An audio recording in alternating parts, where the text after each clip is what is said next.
Celebrity voice impersonation not an endorsement. Why go to a single furniture store when you can go to Big Sandy Superstore? Shop and compare America's top 5 mattress brands, plus Nectar and Purple.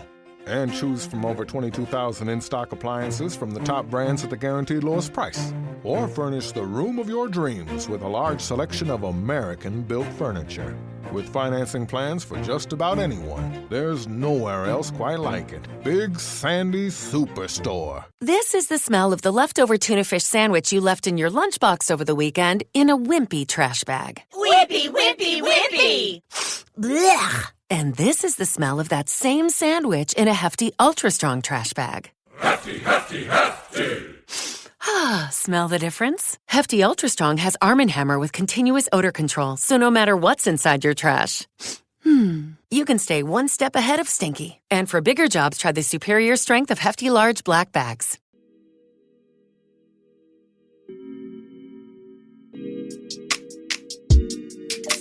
Hello, good morning, angels, and welcome back to Morning Rae. I'm your host, Lani or Lana, whatever you want to call me.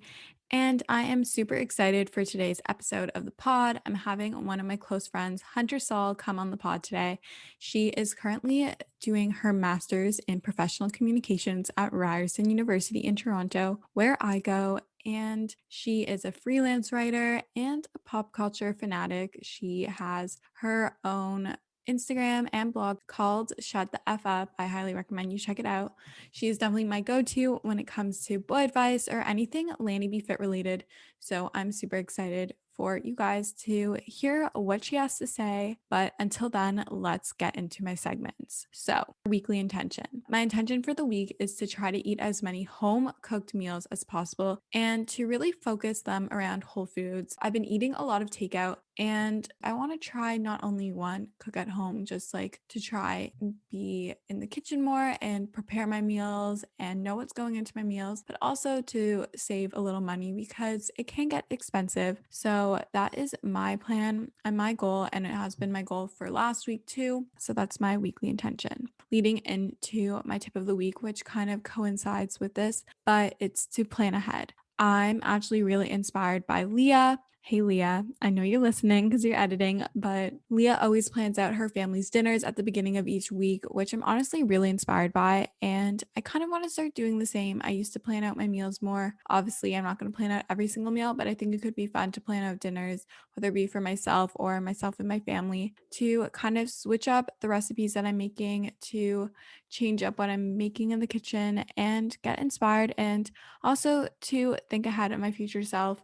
This plan ahead tip is really important and can be applied into many areas of your life. And I always like to say, think of your future self. So I find, especially with work, I'm thinking last minute about how I'm going to eat, what I'm going to bring with me. And then I often end up buying food on the go, which can add up. And so I just want to think of my future self, plan ahead. I also don't want to rush. I've been cutting time short. So overall, plan ahead in terms of time management and meal prep. So leading into what my therapist said, this is your guys' favorite segment. I love sharing this with you. And this week's conversation with my therapist was a little bit different. Last week, had a call with a psychic and did a psychic reading. And I'm going to be honest, I've always really wanted to do one. Do I believe in it 110%? Probably not, but it was a really cool experience. It was really emotional and it left a lot of things on my mind that I was constantly like overthinking and thinking, oh, what if like she's right? What if this does come true? Stuff like that. And so I brought it up with my therapist. So this is what she said.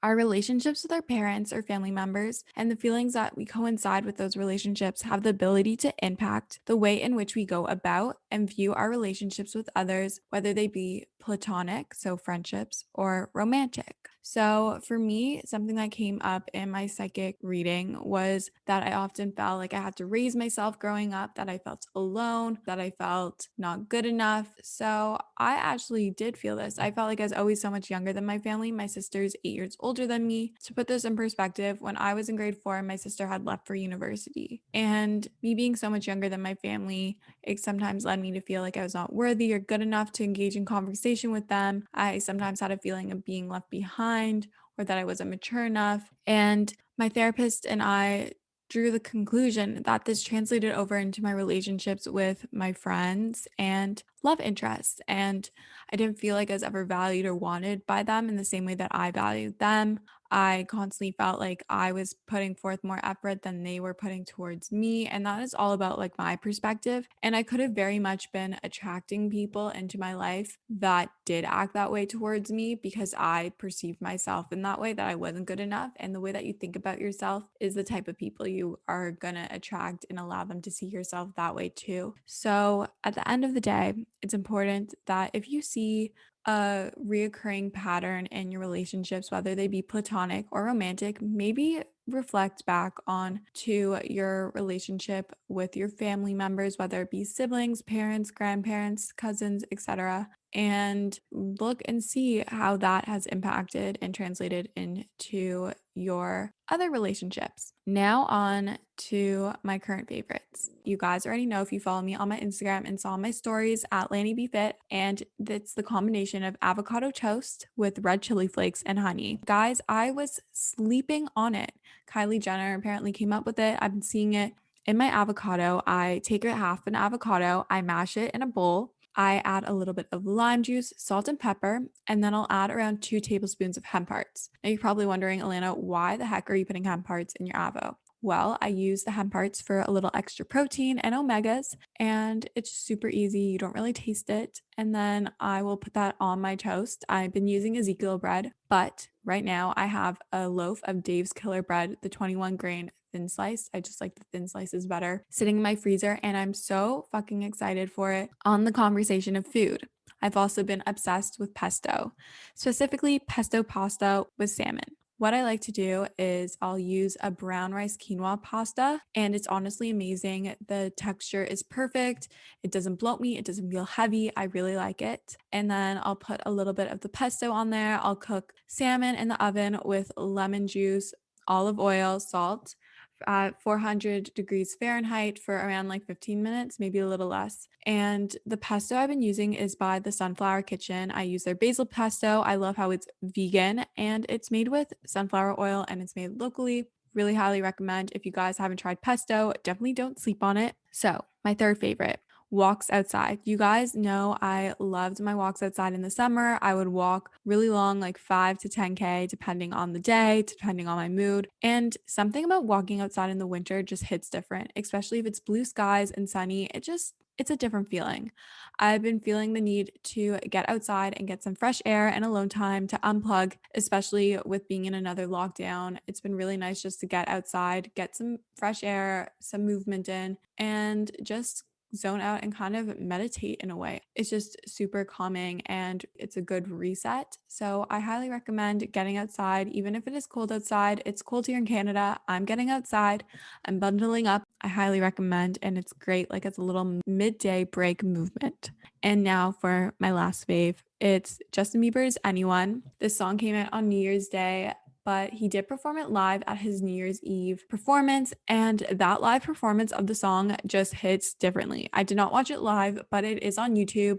It is so amazing. You guys know I'm a believer since day one, Mrs. Bieber over here, but I really do like that song, and you have to listen to the live performance. The vocals are just next level. Not that like the recorded version is bad, but like both are amazing, but like the New Year's Eve version just like hits.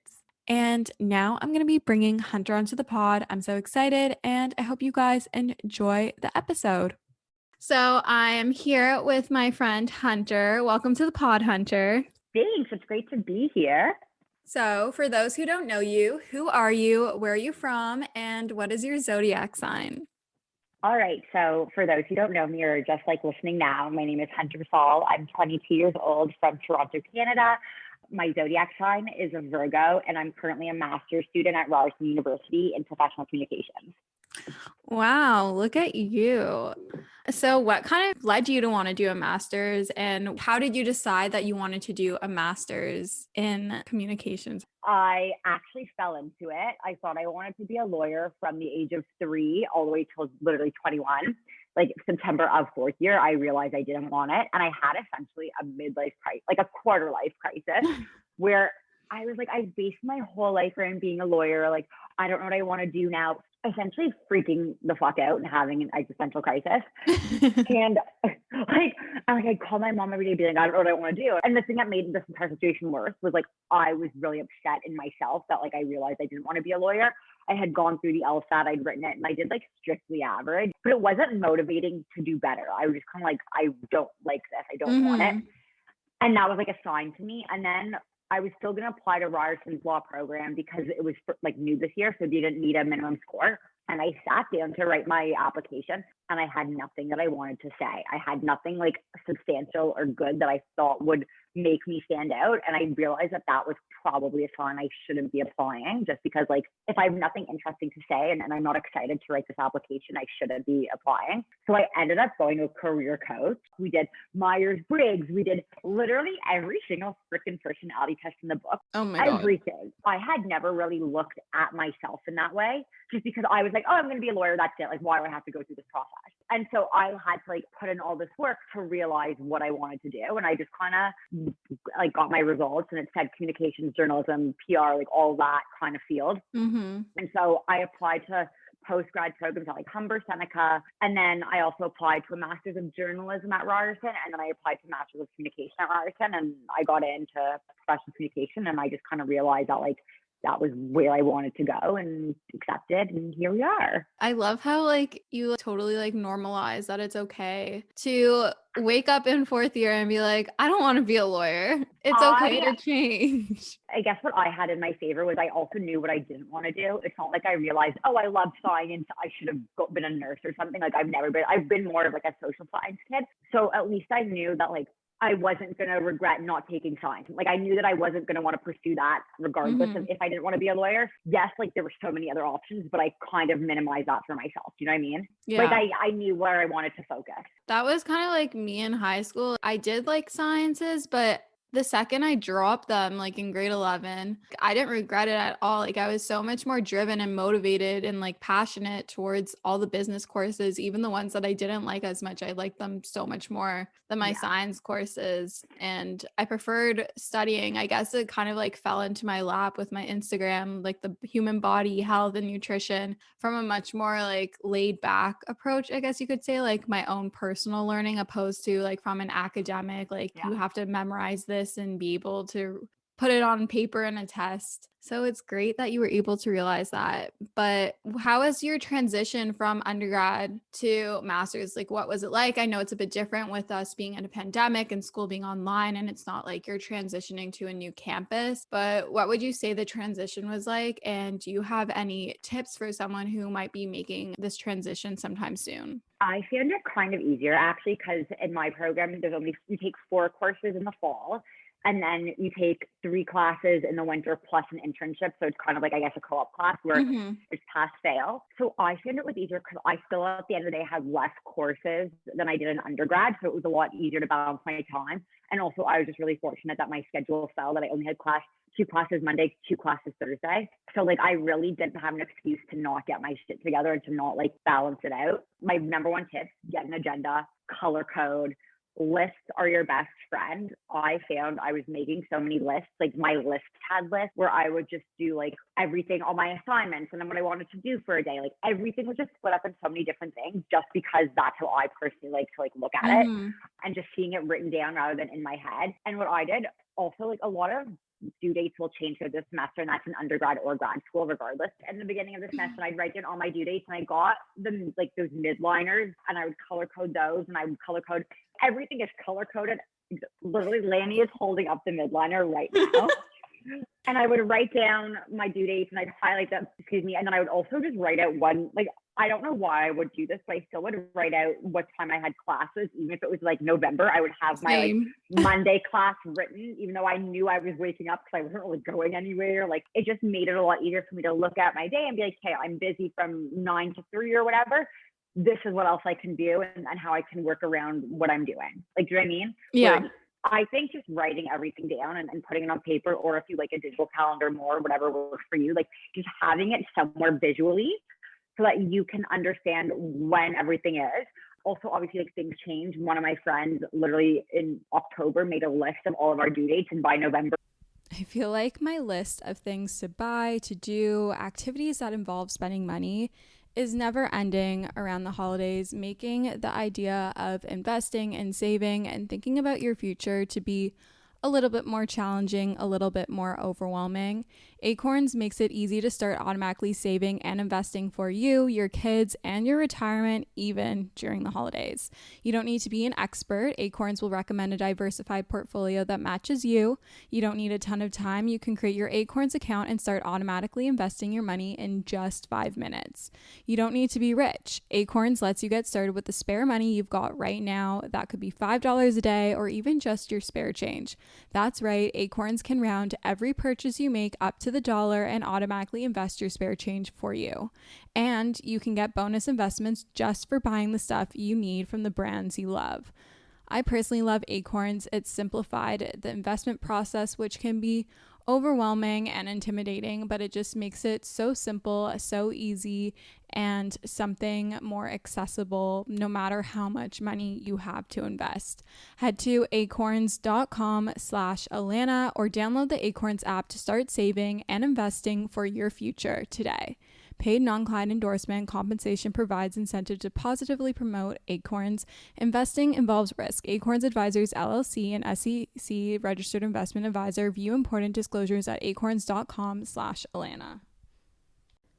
I'm super excited about today's sponsor. They've sponsored the podcast before, and this is a topic I'm super passionate about. I fear that us as girls struggle with PMS far more than we should, and we really shouldn't. I truly get the worst PMS symptoms. My boobs are sensitive, my face breaks out, my sugar controllings are out of whack. I feel like I'm just a bottomless pit. My mood is not the vibe, and Estro Control has been super helpful in helping manage those PMS symptoms and making that time of the month a lot more enjoyable. Estro Control is a formula developed by Happy Mammoth, a supplement company dedicated to making women's lives easier. Say no more. Estro Control contains science-backed herbal extracts that help support hormonal health, especially if you are someone like myself who struggles with PMS. It was created to help women feel like themselves all month long and to not struggle with the feelings PMS can cause. For a limited time, you can get 15% off your entire first order at happymammoth.com. Just use the code Alana at checkout. That's happymammoth.com and use the code Alana for 15% off today. We were like, screw this, they've all changed. But at least like knowing when things are due and making sure that you have those dates and important things cemented will really, really help. Also, making like a checklist on Monday of being like, this is everything I have to do for the week, and then writing it out in your agenda and planning it out and spreading it out. So like, say I have reading, so I have to mark for the class that I TA for. I'd put that on Monday and I'd cross it off my checklist, and then I'd know that that was scheduled in. So a lot of it is just organization. Like, I know in high school, teachers are always like, when you go to university, like the teachers aren't going to care about you, or like you're going to have to figure it out all on your own. Would you say professors and masters are even more like geared back, I guess? Like they won't remind you, or they kind of put more responsibility on you? Yes and no. Like they definitely will be like, hey, like don't forget that this is due next week. Like just like casually will say it. Or they'll say like at the beginning of class, do you have any questions about assignment X or this or that? And they'll talk it through with you. But I find a lot of my professors have constantly said, like, if you are struggling this semester because it's all online, and like reach out and like we'll work to set up a like extended deadline or whatever. Yeah. Like, they genuinely care. Whereas I guess it's different in like first year, for example, where it's 100 kids, they don't know you. They definitely like, and my professors will also do this thing where like they don't really care about, okay, this sounds way worse than I mean. Like, not that they don't care about due dates, but like they just care that you get your shit done. Like that's really it. One of my professors was like, we had a due date pushed back a week, and then he goes, honestly, I don't really care when you submit it, just make sure it's in by the end of the semester. A lot of my professors, and maybe it's because I'm in a communication program, they really just care about communication, and they don't really care when it's in, as long as it's in. At least it depends on the assignment, obviously, but I'd say on the professors are hands-on in the fact that like they care about you as people, but in terms of getting your work done, like they just care that it's done. They don't care when necessarily, but like if you need an extra 3 days, tell them they'll give it to you done easy. Yeah. I find like that's a common theme, especially at Ryerson, even me doing my undergrad there. Compared to Laurier when I was there, like the approach that the professors have and their care for your mental health and your mental well-being is so much greater than that. And it could also be that I'm in an upper year and you're in master's, so the classes are smaller. You have a bit more of an intimate relationship, I guess, with your professor as opposed to just being another number. But they really do care and they're pretty flexible. And that could also be with the pandemic, but they're super flexible and understanding. And I've gotten so much assistance and help and communication with my professors this semester more than I have in the past. Yeah, and like, so I'm a TA for an undergrad communications course, and like, I don't care if a student asks for an extension. Like, by all means, take it. Like, I'm more than happy to give it to you, but I don't have the power to sign off on it, so I have to go to like the prof, or I have to tell them to email the prof, and I'm always CC'd, and the prof like literally will just be like, "Let's talk about it. When do you want the time? Like, let's communicate." So I think it's just really like taking the step to go to your professor, and as long as I think you communicate, most professors will be willing and caring. Yeah, for sure. So you recently started an Instagram page and blog. I said blog called shuttheufup.ca. What led you to create this platform and what continues to inspire you? So I have always been like celebrity obsessed. I don't know where it came from, but my bat mitzvah, like when I was 13, my parents took me to LA as a bat mitzvah present. And my parents and I were going to Mr. Chow's, and there was, I guess, like a TMZ photographer outside. My dad had been walking ahead of me and my mom, and I guess he spoke to the TMZ guy earlier, whatever. We get to the front of the restaurant, and the TMZ guy looks at me and my mom and goes, "Oh my God, I heard Jennifer Aniston's going to be here tonight." And 13-year-old me, so excited, super amped up, like sitting at the restaurant the entire night, staring, waiting for this girl. Jennifer Aniston never showed up. I was heartbroken. My dad later told me that he paid the TMZ guy like $20 to tell me that because like he thought it would make me happy. Like I was always, and then she never showed up. Oh my God. We still joke about it. It's been like 8-9 years and we still joke about it. But I've always really loved celebrities. I've always loved pop culture. So I used to be a writer for my therapist says, and I wrote for them for 2.5 years, like from second year until just about earlier this year. And I think what led me to create my platform was like I was working for free essentially, which like totally wasn't the issue. Like I didn't care about not getting paid. Like that wasn't why I was doing it. But for me, I was kind of like, I'm writing. Why wouldn't I just want to work for myself and see where this takes me? So that was kind of my inspiration where I was like, I can write about all the same things I was writing about pop culture, lifestyle. I almost said pop culture, lifestyle, celebrities, wellness, dating, literally everything under the sun that I was writing about before. But why not just work for myself and see if I can grow it and take it somewhere? So currently the blog or the physical website is like being developed on the back end, and I'm writing content and all of that. So I think what just continues to inspire me is I just look for stuff that like I would want to see or like that I care about. It's hard on the celebrity front because I'm a full-time student also. So like if I'm in class and like something big happens, like, I don't know, like say, so Ariana Grande got engaged yesterday, but say this happened like 3 weeks ago and I was in the middle of class, like I couldn't necessarily post about it or do something just because like I'm not, as much as I want to be constantly plugged in, like I still have other things going on. Yeah. So that's definitely the hardest, but I try my best to just be like, okay, like what news stories do I think are important, or what news stories like matter to me, like or like celebrity news stories, or like what funny like memes do I like, or what I call it like the website, or I guess the Instagram or whatever it's going to become, because there is an Instagram and there's going to be a blog, but it's a little bit of everything with a whole lot of humor and sass. A holistic look at everything it's just looking at everything. I love it, and I love the aesthetic, and it's so fun to look at, and it's so playful and flirty and young and thriving. It's like 30 flirty. 30, 40 and thriving. And like I write the way I talk sometimes, or like I'll be talking to my friends and I'll be like, oh my God, wait, this is great for Shut the F Up. Or like my friends will say things to me and I'm like, oh, I'll give you credit, but like I may take this. Like one of my friends sent me a Snapchat being like, this wasn't the 2020 experience that Justin Timberlake promised.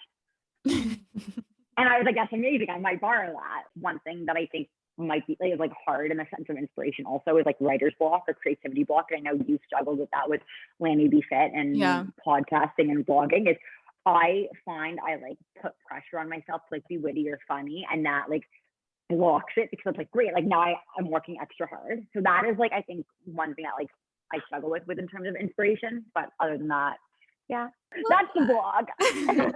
I find when I like put the least amount of pressure on myself and kind of just be spontaneous with what I want to write and share, it gets the best feedback. It performs the best, like it comes easier. So if you're ever feeling super uninspired or feeling burnt out, I know I have been like these past couple of days, just take it easy. Remove those pressures and kind of just let it come to you. It sounds like really like foo-foo, but like it really will come to you. What was it like writing for My Therapist Says? Being super busy can make it really easy to fall into a dinner time recipe rut, or even with your lunches. Any meal, honestly, can get you into a rut, especially with a busy schedule this fall. You can keep mealtime exciting with over 40 recipes to choose from every single week, so there's always something delicious to discover with HelloFresh. It's truly a no-brainer. It does all the shopping and meal planning for you. Ingredients arrive at your doorstep, pre-proportioned and ready to cook, along with pictured step-by-step recipe cards. It's never been easier. I personally love HelloFresh as a way to get exposure to new recipes, make my life a bit easier as a busy 20-year-old in the city. And I love that it's worry-free, it's super easy, it's convenient, and gets delivered straight to my door. Go to hellofresh.com/50rae and use code 50rae for 50% off plus free shipping. That's hellofresh.com/50rae and use code 50rae, 50rae for 50% off plus free shipping. HelloFresh is America's #1 meal kit, and thank you for sponsoring today's episode of Morning Rae. It was really exciting because I really didn't expect them to hire me. Like, they basically said that they were looking for interns, and I didn't know what that meant. Like, I literally thought it was to be their assistant, and I was like so excited. So I slid in the DM kind of aggressively, being like, because they're from Toronto also, and I was like, I'm from Toronto, I'd love to work with you. Like, aggressively, like if I was a fuckboy sliding in the DMs, I probably would have gotten blocked. Kind of aggressively, kind of. Like, no, just like in all capitals, like super excited. Like I had taken a million 5-hour energies. Like, it was just really, and I wanted to be one of the first people to respond. So that's why I was really gung-ho about it. And they were like, we're looking for writing interns. Can you send us stuff? And I was like, sure. So I wrote a bunch of like sample articles, and they emailed me and they were like, oh, we want you to like do, I think it was pop culture. And I was so excited, and it was super great. And I really loved working for the team and working with them. And it was like, I found like kind of my niche through that. And I think if I hadn't written for My Therapist Says at all, I wouldn't have realized that I wanted to go into communications either, because I was like writing all these cool celebrity related things. And I was like, this is perfect for me. But if I hadn't been writing it, I probably wouldn't have realized that that was the path I wanted to take. So that I think was really helpful, just making me realize like what was my niche and what was good for me. It was honestly a great experience. Like, there's not anything else I can really say other than I had so much fun writing. Felt like it really helped me with my creativity, and it was also a great break from school. Did you write when you applied, or no, you just like kind of decided to write articles and it worked out for you? So I've always really liked writing. Like, I've always been a creative writer in school, and I've always been like English was one of my favorite subjects in school. And I've always been more of like a creative writer, where I really like taking ideas and like working with them. But I had never really like written articles the way they had wanted before.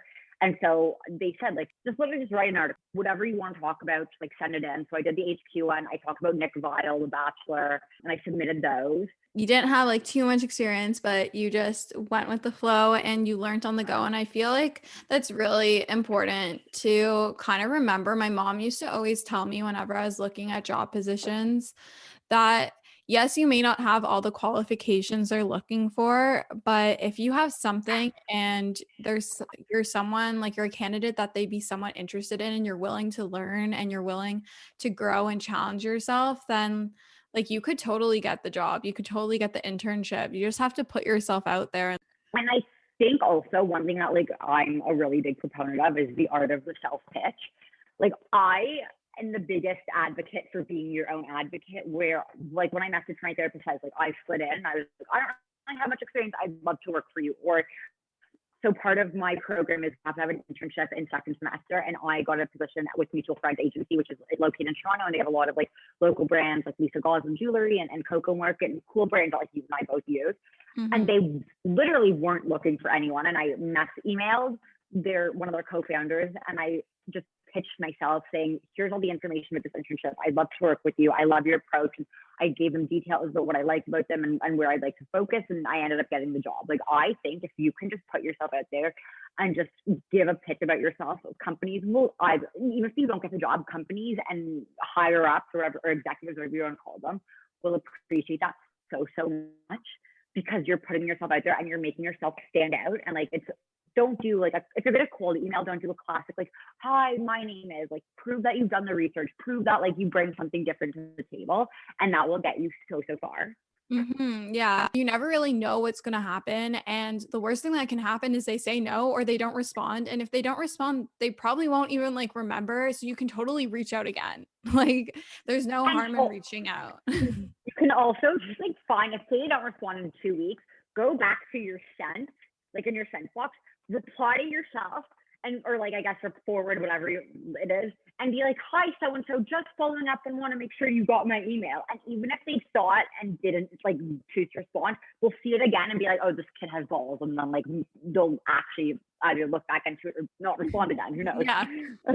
Like, even with Lulu, I couldn't make the group interview that I was like offered for Von Mills. So what did I do? I kept emailing the managers until they responded and got myself an individual interview. And here I am a year later working at Lululemon. So yes, queen.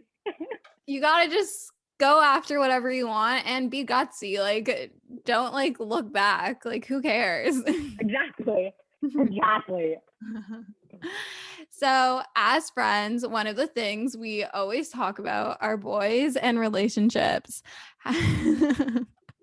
How did you navigate your way through the Toronto dating scene?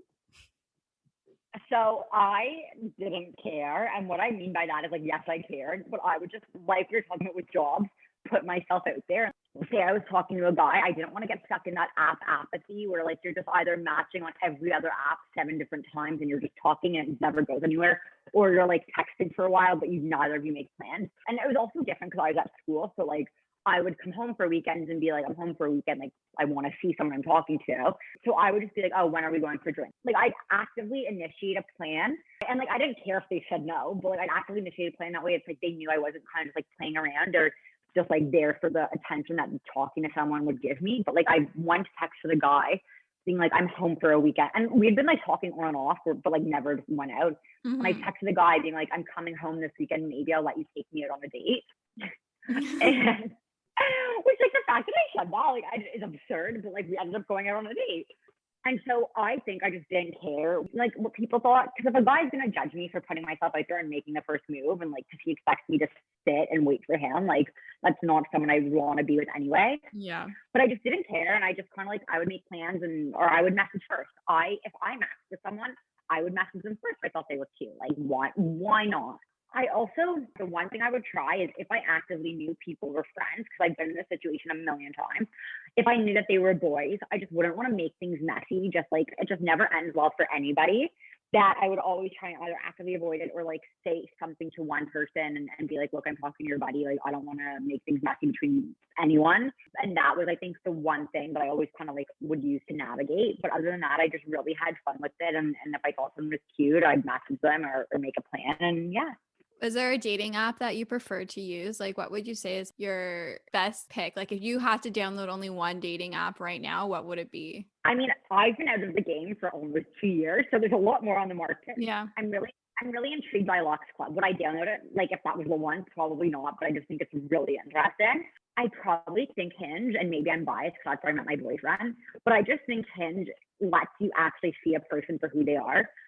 Whereas like normally you're just swiping, like for JSwipe or Tinder or Bumble, you're just swiping through photos and like, yeah, you want to see someone's attractive, but like I also want to see someone who's funny or witty and like has personality. And if they don't care about like on Hinge, I'm not saying you have to be like the funniest or wittiest with your prompts, but I want to see someone who has a personality and like isn't just a pretty face. Yeah, I would probably say like Hinge was my favorite, and now Lux Club has been so much fun. And I kind of like how Lux Club has a cap on how many swipes you can go through. Yeah. Because like if you think about it, like if you're out at a bar, you're not going to be going up to like a million guys and like going through them like so fast. You can only really like scout like so many people at a time or like match with so many people. So I like how it only has around 5. And that way you're also just not like mindlessly swiping and you can be a lot more intentional. The amount of times I've mindlessly swiped or like I've gotten the guy's number or like we've maybe texted for a day and I'll like go through my phone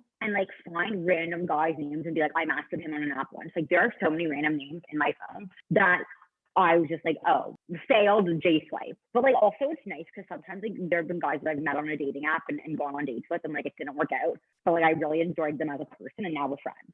Yeah, no, you can totally become friends and it's a great way to become friends too.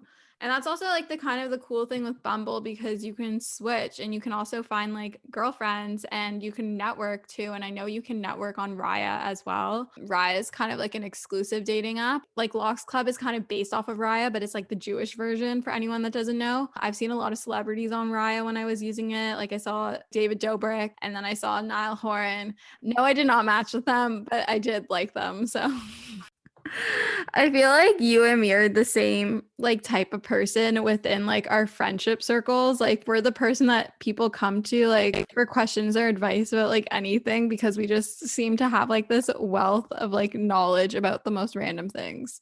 I could tell you the most absurd stuff, like the amount of times my friends would be like, how do you know that? And I'm like, I don't know. It's the reason my friends call me Siri because just random facts. You ask a question and I have an answer. Oh, my friends call me a hunter wiki. Like I just know I'm like really good with like dating apps or like people will send me photos like, do you know him? Do you know her? And I'm like, yeah, like that's so and so. And everyone's like, well, what? Maybe that's why your parents named you Hunter because you're able to hunt to find the information. Probably. What about your current relationship is different from your past relationship? It's without a doubt 110% probably the healthiest relationship I've ever been in. Like it's the most normal and it's like kind of scary in a sense because like I'll like do something and my boyfriend won't bat an eye and I'm so not used to it. Like I one night when I was at school and because we were long distance, he was in Toronto and I was in Kingston.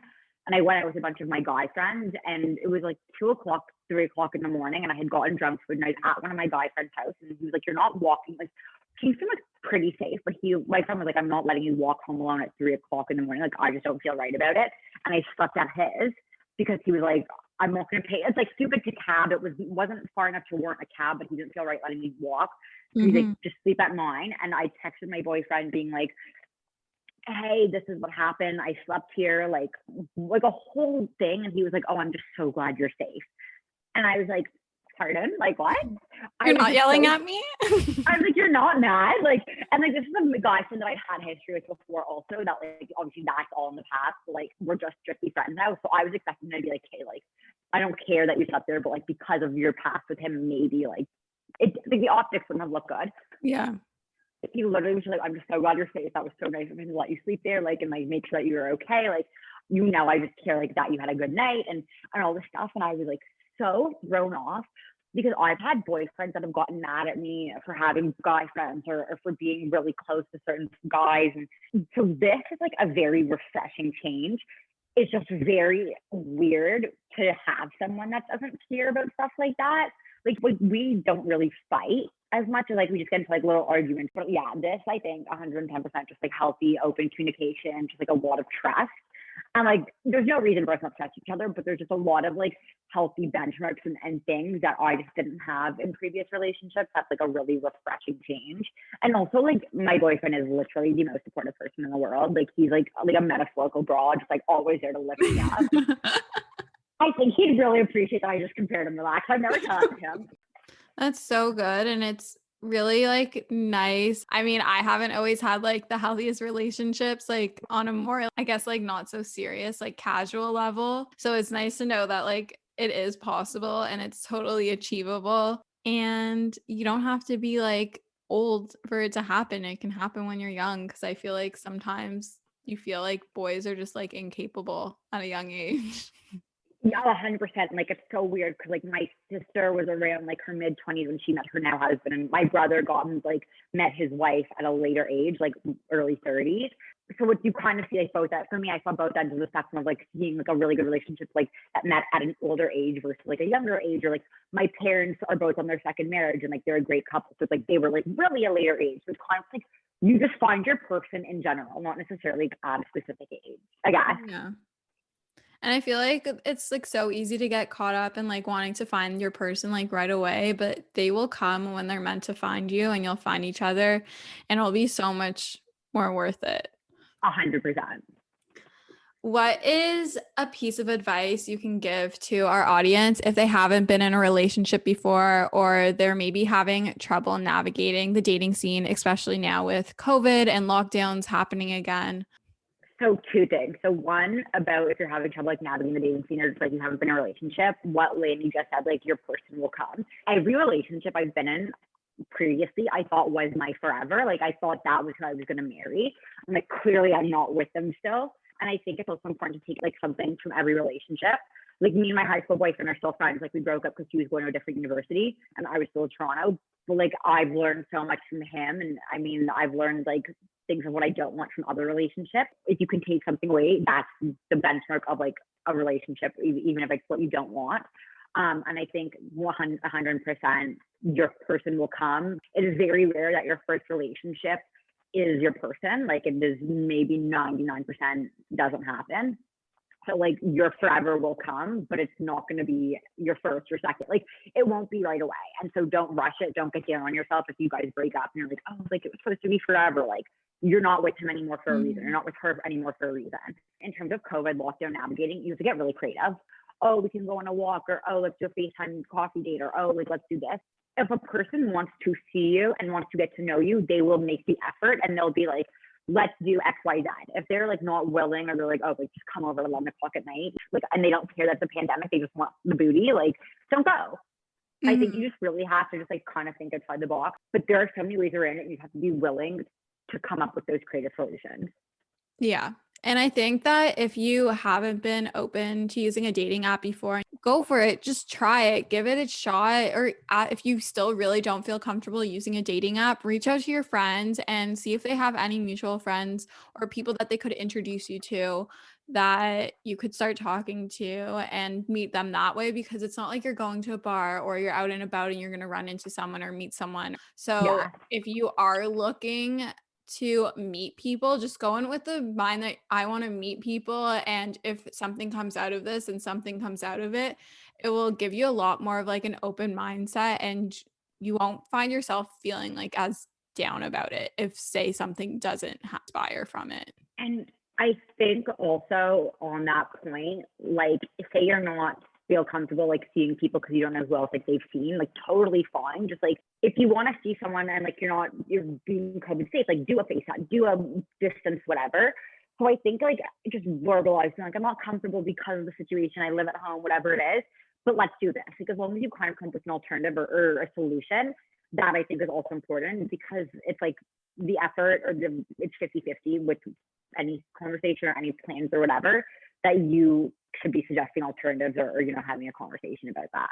Yeah. And if you do choose to meet them in person, like I know it's really awkward, and especially like on a first date, to like ask these things like, where have you been? Like, how are you staying safe? Are we going to wear masks? Are we staying socially distant? Are we going to take off our mask to kiss? Stuff like that. Like, yeah, it's really awkward. Like it's your first time meeting them or your second or third, but it's important to talk about these things, because at the end of the day, like your safety is a priority right now. And these are things that you should talk about. And it will maybe even help like your communication with that relationship, whether it turns into something romantic or platonic, or maybe it's a networking opportunity. It will just show that like you're able to communicate and you're mature about it too. Yeah, and like think of masks as like condoms, essentially. Like if you're having sex, no, but it's true. Like if you're having sex with someone, like would you like just like not discuss it, or would you stop and be like, do you have a condom? Are you protected? Are you on a pill? Like it's the same type of idea. So I don't know why there'd be like an idea of it being awkward. That's so true. So we touched on this a bit earlier about your experience in your second year of university. So when and how did you start talking to a therapist, and what is kind of like your journey with that? So first of all, big proponent of everyone being in therapy. If you don't think you need to be in therapy, like it's always good to talk to someone. I, in this case, did need to go to therapy. I've always been like a really anxious person, or like I used to always have like mega temper tantrums where like my mom would call them meltdowns, where I would just like shut down and like freak the fuck out. Like, That was like me. And like I would have them over literally the dumbest things. Like if I felt a word wrong, like I'd freak out. Like during a sentence, I would freak out. And we never really knew what it was. Like we thought I was just like a hyper strung, like a super high strung child. And like it was kind of carried on throughout middle and high school, where like I would just get super stressed easily. And it's like I was known in high school for like just being the girl that always cried. Like I was just always crying if I got really stressed. Like one of my superlatives in high school was like most likely to just combust from stress. I was just super high strung, and like it was a well-known thing, and I used to joke about it with everyone, but like I didn't really think there was anything deeper below it. I just kind of like knew that was me. Like I went to my doctor, and he talked about, he diagnosed with generalized anxiety, and I was like, everything makes so much more sense. Like everything in my life like made so much sense.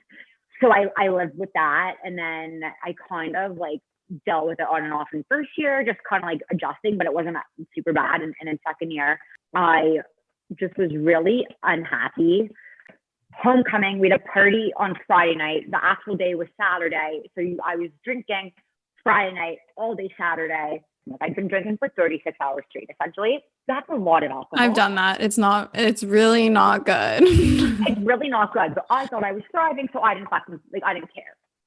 And also, every guy in my life at the time that was important to me was at my school for homecoming. So my ex-boyfriend, a guy I'd been on and off with, was coming from like another school. Like all of these factors came together, and I essentially just like broke, just like couldn't handle it. It was like the Sunday after homecoming. I just like had a complete breakdown, and I was like, this is really like another level. And I left school for 2 weeks. I came home. I like saw a therapist. I saw my doctor. I then arranged to get a therapist in Kingston. And like I didn't want to come home for the entire semester, and I didn't want to come home for the second year, because I was like, at this point, to start completing school in the middle of the year, like that will just compound my problems. So I took some time off back to school, and then I got a therapist in November of 2017. And that was really, I think, like everything that happened. I knew I had all these problems that like I needed to sort out. And I think what happened to me after homecoming, when I had been drinking and doing all these things, was really like the wake-up call that I needed to go to therapy. Mm-hmm.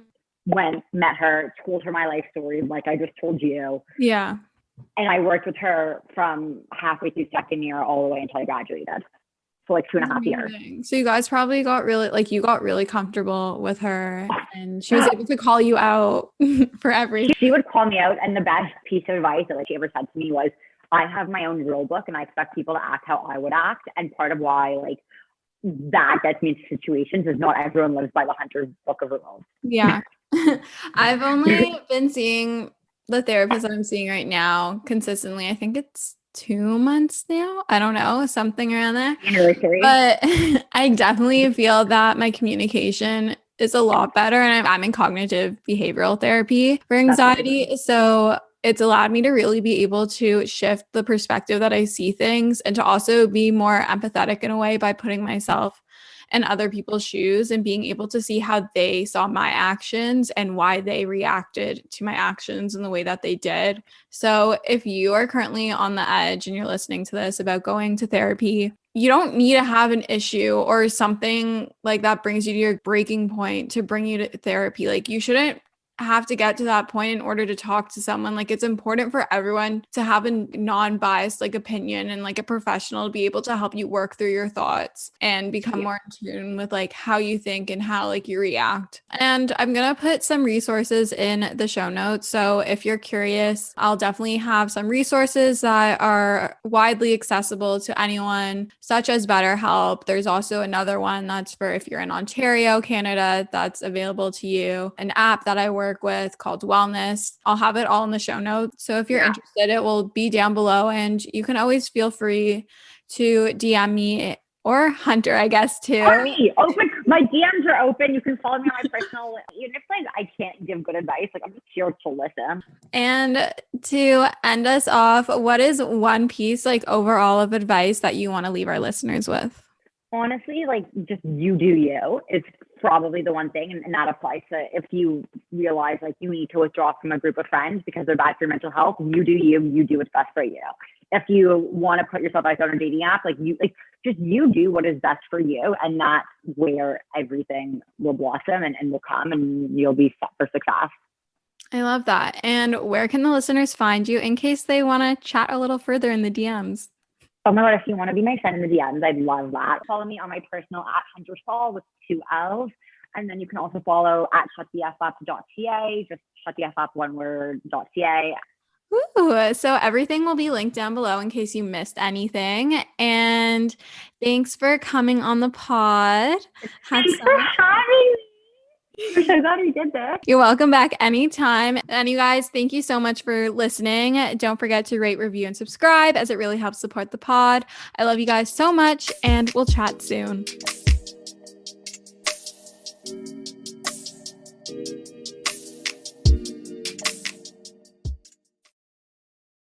Judy was boring. Hello. Then Judy discovered ChumbaCasino.com. It's my little escape. Now Judy's the life of the party. Oh, baby, mama's bringing home the bacon. Whoa, take it easy, Judy. The Chumba life is for everybody. So go to ChumbaCasino.com and play over 100 casino-style games. Join today and play for free for your chance to redeem some serious prizes.